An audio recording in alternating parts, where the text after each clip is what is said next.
Hey guys, this is Rob. I had a great question from one of my viewers asking how they could connect actual 24-volt LED type fixtures through a driver and actually get that modeled in their electrical project. So in this video, I will take you step by step how to create 24-volt LED fixtures and to create the driver that they are connected to. So stay tuned. So I'm in REVIT 2024, and this is our Snowden electrical project that I've created a episode 1 for some power on the parking level. But we're going to look at some lighting today, specifically LED lighting with a remote driver. So this is kind of an overall 3D view of this project, and it's very much a mess with this kind of view settings. It's got the building linked in. I've linked in the architectural Snowden model. And it has all the architectural lighting fixtures in here. We're going to narrow down into one of the floors. So I'm going to go to the second floor, ceiling plans, second floor lighting coordination plan. Now I'm going to the coordination plan because in this view, I have the architect's light fixtures turned on so that I can see them. And you can see here, this is a little studio unit here next to the stair and next to the corridor. And we have some fixtures here, most likely pendants. And we have some probably recessed down cans here. And then this is a little kitchen area. And these look like under cabinet lights. We can jump in here with a camera up here to this little 3D house box, go to camera. Let's drop a camera in this corner, point it over to here, and we'll see what we get. Now, at first view, it comes in as an electrical view, which has X-ray vision. If we simply move this over to a coordination view, it will turn things off and let us see what's going on. So, as you can see, this is the kitchen level view, and this is just a kind of a hidden line view. We can go down here and change this to shaded. If you want it to look a little nicer, consistent colors does a different look, and even further, you can go down to realistic, which takes a bit to kind of generate the realistic. So I'm going to leave it with the consistent colors. But this shows you a nice view of what's going on in here. And you can kind of see these little guys are some under cabinet lighting. And we have them on 3 different levels. Our goal in these electrical drawings are to connect all of these lights up to circuits, up to panels, and show some lighting controls for them. We need to bring our own lighting families into this project that have the proper electrical connectors and set up the properties like voltage and watts and all of that so we can connect them. So we need to bring in some lights. Now, in other videos, I've shown how to use some of the out-of-the-box lighting that comes with REVIT, but many times it's cumbersome because it's hosted to a ceiling or hosted to a wall or a face, and especially with under cabinet, it's tough to get that to host to the underside of a cabinet. It wants to host to the ceiling or even the floor. So I tend to use a lot of non-hosted families. So that's what I'm going to be using here. But this gives you an idea what we're looking for. We've got 2 different levels. And back to this level here, what I'm going to also do is cut a section through here.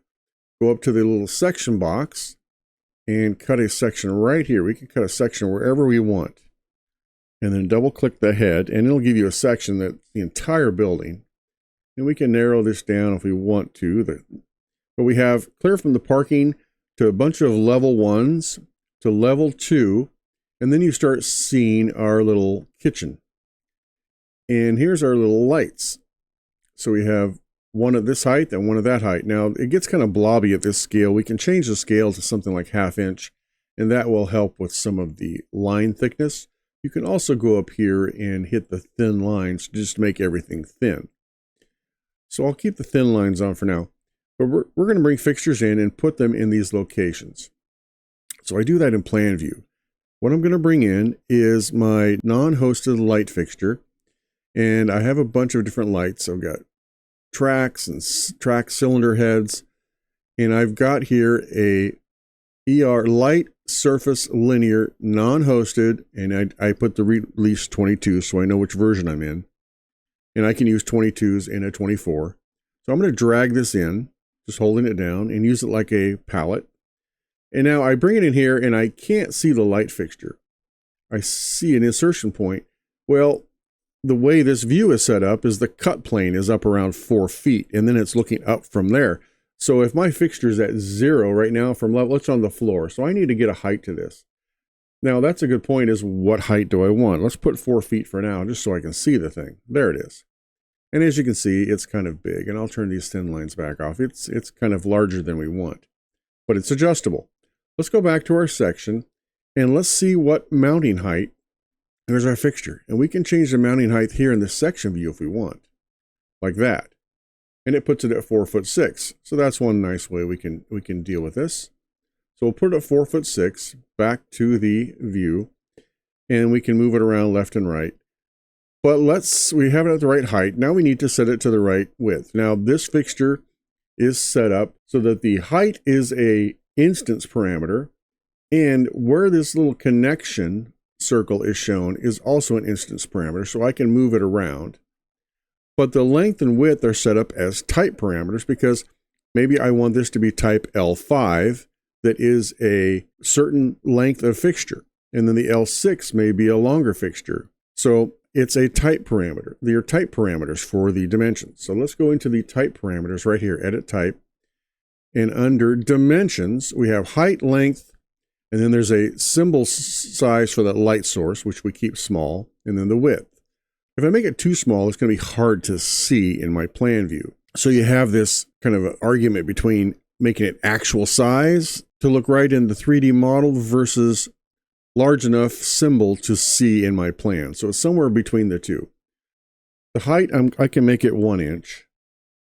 The length, I need to make it the same length as this. Now, I've already measured this, and it's 18 inches long, so we'll just do that, 18 inches. And the width, it's pretty small. I'm going to make it a 2-inch width and see how that looks in my model. That looks fine. And I think that's a large enough symbol that we can see it. And it helps that the connector is kind of larger, so we can see that too. So we can get that put in here, just like that.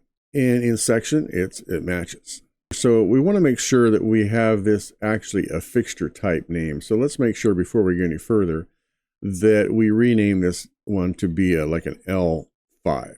Let's say I have other lights already named in this project, L1 through 4. This is L5. And I'm going to put L5 also in the type mark, so when I apply a tag, it will show up. And then I'm going to create similar and put another one over here. It's at the same height, 4'6".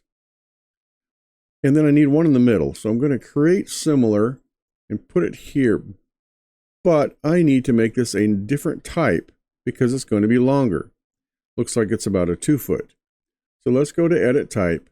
This time I want to duplicate this, and let's go with an L5A, because it's an L5, it's an under cabinet light, but it's just a different length. So I'm going to call it L5A, kind of a subscript. Let's give it a length of 2, which is 2 feet. And again, type mark L5A so that it tags appropriately. And let's see, does that look right? It does. So there we go. Now we have our 3 fixtures. Easy enough. Now, if you're finding this information useful, please just hit that thumbs up like button below. And if you want to see more electrical only content, go ahead and subscribe to the channel. Also, drop a comment below. Let me know if you can see a use for this kind of 24 volt family, or if you just connect every light at 120 or 277 volts. Back to the video. Now, I could connect these to my studio unit load center or panel, which I don't have in yet, so I can't connect it yet, but eventually I'll have a load center in here. So I need to look at my connection properties on these, and I have them set up at 120 volt right now. Single pole, single phase, of course. My challenge here is I've decided that these are a 24 volt type of light. So let's take a look at what one of these could be. I've downloaded a small little LED fixture, a little 24 volt fixture. So let's take a look at that. Here's a cut sheet. This is a little fixture that's only about 0.6 high by 0.7 wide. Nice little thing, surface mount fixture. And it's 5 watts per linear foot, all different colors and different lenses. And if you look elsewhere in the catalog, you can see that this is a 24 volt DC light. So we need a separate driver. So if you take a look at this next cut sheet, here's a low profile LED power supply, or driver, if you will. And the output is 24 volt DC. It's a 30 watt or a 60 watt unit. This gets mounted somewhere else, maybe up in the cabinet, and then it feeds all of these lights with little connectors. And you can see it plugs in here, and then it has this 22 gauge 2-conductor type of connector that connects to these fixtures. So that's what we want to model in this case. So back to our model. So what we need to do is make these fixtures 24 volt instead of 120. How can we do that? Well, we can simply just type this in. Now, one thing I'd say is this is really set up for AC, not DC, but in Revit land, that doesn't really matter. It's still just going to be connected at 24 volts. And the load on this, we've got 1.5 times 5, so it's like 7 watts. This is if you want to connect these more like how they will be connected in the field. Now, sometimes you can just connect these at 120 volt and just have a note that says, you know, by the way, these have a remote driver. They're actually 24 volts, and you don't need to get as detailed. But if you actually want to connect these at 24 volt with their watts, connect it to your little driver and have that all reflected within your model accurately, this is the way you can do it. So that changes both of these because they're both the same type, as you can see. Once you change the type, it changes all of them. This is a different type, so let's go ahead and get that at 24 volts. There we go. And it's going to be 2 feet at 5 watts, so that's about 10 watts. Now, when I connect these to the driver, it will add up all these watts for us. Now, what are we going to use for a driver? The fast, easy way is to just utilize the out-of-the-box transformer that you can get from Revit. Now, if you don't have it in your model yet, you can go up to the Insert tab, load Autodesk Family, and you'll be able to find it in here. And you can go down to Electrical and go down to we don't want architectural. We make sure we jump down to the MEP. Go to Generation and Transformation, and there's a little dry type transformer, and they have a few different types, NEMA 1 and NEMA 2, and NEMA 3R. Let's just go with the NEMA 1, and I already have that in my project, but you can download it from there if you don't. So let's go over to that and look. Now these are set up for like a big power transformer, dry type transformer, and it's set up by default as a 480 to 208 power transformer that we'd use to convert for a panel board. Well, we're going to repurpose this for our purposes as a little driver. So let's bring in the small guy. And again, we can't see it because it's mounted too low. Let's go ahead and mount it up at something like 4 feet for now and bring it into the model. And you can see it's huge. Well, we'll just put it out here. And in our section, he's a big guy. Now, luckily, as type parameters, you will see that we can change its dimensions. So we can get it down something similar to this guy, which is, even the big guy is 7-inch long by 2.5 wide by 1 inch high, 7 by 3 by 1, something like that. So let's go ahead and do that. And that's if you really want a 3D object in your model to represent this driver. So length, we're going to make 7 inches. Height, I think we did something like 1 inch, and the width was around 3 inches. Something like that. And we will call this, and what I should do is duplicate this guy first and call it driver. There we go. And now it got smaller. So let's see if we can find it. There he is. And we can bring it and put it in one of these cabinets. Maybe we'll put it right there. These are at 4.6. Let's put him at 4.6 also. 4.6. Now we need to set up some electrical characteristics. Some of these characteristics are type parameters and some are instant. So let's see. The primary voltage is a type parameter. So the primary voltage, we're going to set it at 120 volt and just one pole. So we can connect it to our 120/208 system. So that should work fine. So if you look over here, you can see at the bottom that the electrical data shows it as a 120 volt single phase. And that is the primary system. Now, to get to the secondary system, in this version of Revit, we have to go way up here to the electrical loads, and it's up here. It's kind of hiding under the loads. Secondary distribution system. If we drop it down, we only have these systems available for secondary. What determines these? These are determined by the template we started with and therefore the distribution systems that are currently set up in this electrical model. I don't have a 24-volt distribution system set up in my project, so I need to set that up before I can use it.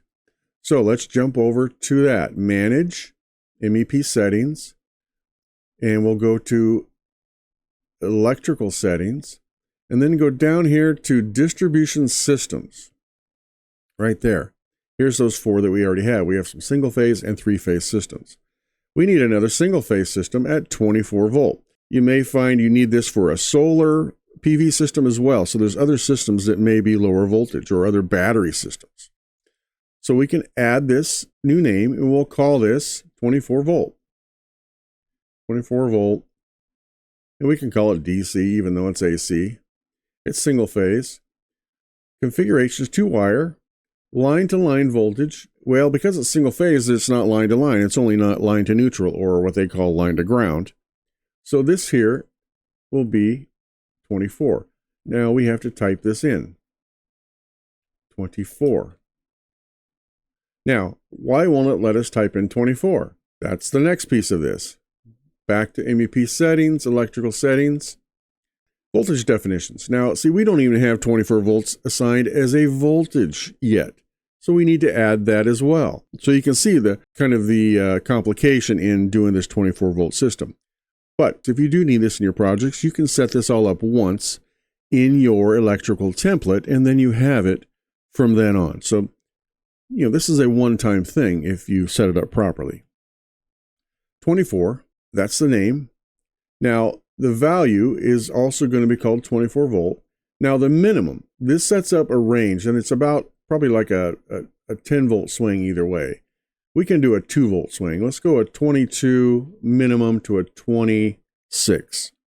This is mainly because, in the 120 volt land, you may have someone may call something a 110 or a 115 or even a 130. This explains that any of those between 120 and 130 is really a 120 volt nominal system. So that's all we're setting up here.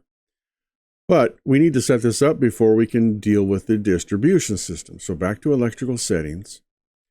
Distribution system. Now we have our 24 volt DC here, and we can assign it 24. Okay. Now what should happen is we can set the transformer secondary distribution system under loads to, let's see if it's there, 24 DC. Look at that. Apply it.